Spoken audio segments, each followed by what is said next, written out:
आखिर क्या है निठारी कांड, जिसके नाम से आज भी कांप उठती है रूह। हाईकोर्ट के फैसले के बाद खूनी कोठी पर फेंके पत्थर। कोर्ट के फैसले से दुखी हैं मारे गए बच्चों के माता पिता।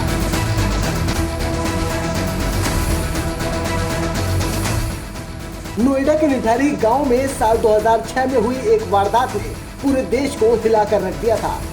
मोनिंदर सिंह पंडेर और सुरेंद्र कोहली की वजह से नोएडा का छोटा सा गांव निठारी देश में पहचानने जाने लगा था।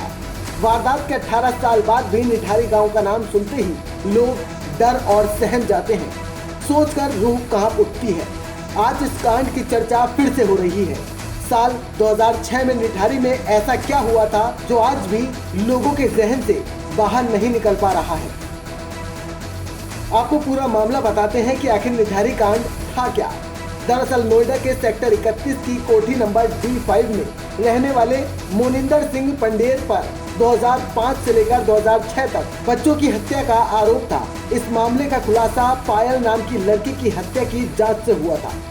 पहले 31 बच्चों की हत्या के आरोप पंडेर और उसके नौकर कोहली पर लगे थे, लेकिन जांच में 19 लोगों की हत्या, यौन शोषण और सबूत मिटाने की बात सामने आई थी। इसमें 10 लड़कियां शामिल थी, लेकिन इनमें से कुछ के DNA सैंपल मैच नहीं हुए और कुछ मामलों में आरोपी बरी हो गए।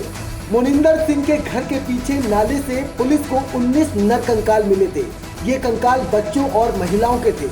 इस घटना के बाद मोनिंदर सिंह पंडेर और सुरेंद्र कोहली को गिरफ्तार कर लिया गया था। CBI को इंसानी हड्डियों के कुछ हिस्से और 40 इस तरह के पैकेट मिले थे, जिसमें मानव अंगों को भरकर नाले में फेंका गया था।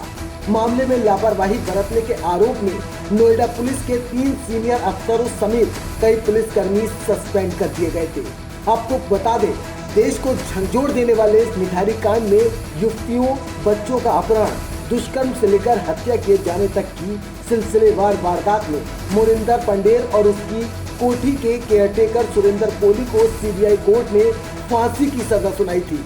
हालांकि सोमवार को हाई कोर्ट ने 2 मामलों में दोनों की फांसी की सजा पर रोक लगा दी है। इस फैसले से पीड़ित परिवार को बहुत बड़ा झटका लगा है।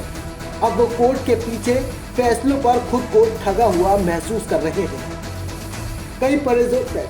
कई परिजनों का कहना है कि उनके बच्चों को 17 साल बाद भी न्याय नहीं मिला, इसलिए वो न्याय हासिल करने के लिए अब आगे की रणनीति तय करेंगे।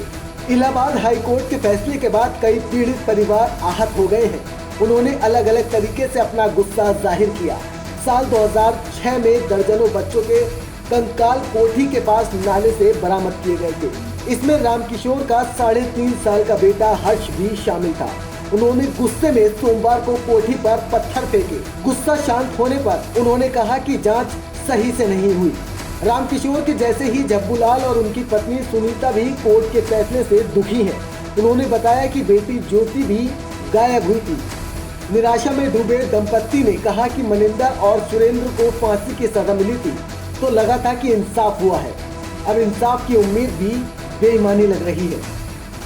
निठारी कांड के बाद एक बार फिर से इस कोठी के आसपास लोगों का जमावड़ा दिखने लगा है। काफी संख्या में पीड़ित परिवार के लोग यहां पहुंचकर अपने पुराने दर्द को ताजा महसूस कर रहे हैं। कुछ परिवार बात करके भी हिम्मत नहीं जुटा पा रहे हैं। इन सभी के मन में अब दोनों मुख्य आरोपी की सजा कम होने का डर बैठा हुआ है। इस पूरी खबर पर आपकी क्या कुछ राय है, हमें अपनी कीमती राय जरूर दीजिए। देखते रहिए इंडिया ट्रूथ। शुक्रिया।